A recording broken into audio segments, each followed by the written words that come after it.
Sir, what do you have to say? Because I assure you, for my life, it has been no delusion. If you had been born in India, I dare say you would be saying the same thing about Lord Krishna and Lord Shiva.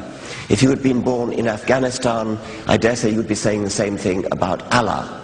If you had been born in Viking Norway, you would be saying the same thing about Wotan. If you had been born in Olympian Greece, you'd be saying the same thing about Zeus and Apollo. Now, the problem with this sort of argument is that if you say that because belief in God is occasioned or caused in this way, therefore that belief is false, you commit an elementary logical fallacy known to every intro to philosophy student called the genetic fallacy.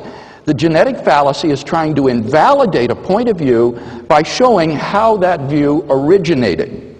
And the fact that beliefs arise through people's wanting to feel better, or perhaps through causality, or even being hardwired into the brain, does nothing to prove that those beliefs are false, which is what he must prove if he's to show belief in God is a delusion.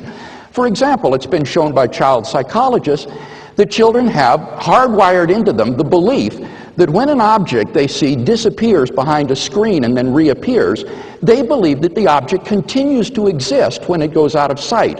It doesn't disappear from being and then pop back into being. This is a hardwired belief in children, and yet I think none of us would say, therefore, that belief is false. Now, the fact is that some child psychology studies do indicate that children also have such an instinctive belief in God, and I'm inclined to view this as God's provision. Now, the skeptic, like Dr. Wolpert, thinks that this is a delusion. But then if he's to justify his view, he owes us some argument to show that the belief is false. Otherwise, he's committing the genetic fallacy. So the issue tonight before us in the debate is not how religious beliefs originate, it is whether or not those beliefs are true or false. You happen to have been brought up, I would presume, in the Christian faith.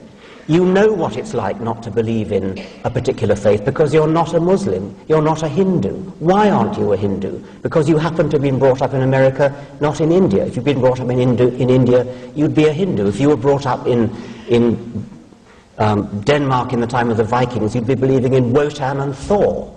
If you were brought up in classical Greece, you'd be believing in Zeus. If you were brought up in Central Africa, you'd be believing in the great Juju up the mountain. I mean, there's no particular reason to pick on the Judeo-Christian God in which, by the sheerest accident, you happen to have been brought up, and ask me the question, what if I'm wrong? What if you're wrong about the great Juju at the bottom of the sea?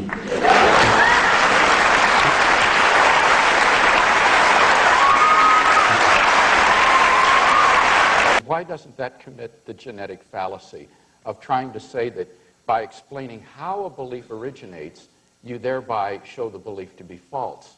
Because you can explain how people come to believe in God, that therefore God doesn't exist. Neither of those warrant the conclusion, therefore God doesn't exist. No. Even if it were true that belief in the existence of God were the product of fear and anxiety and so forth, which I don't for a minute admit, but even if it were, that's simply a genetic fallacy to say that because that's the way the belief originates, that therefore the belief is false.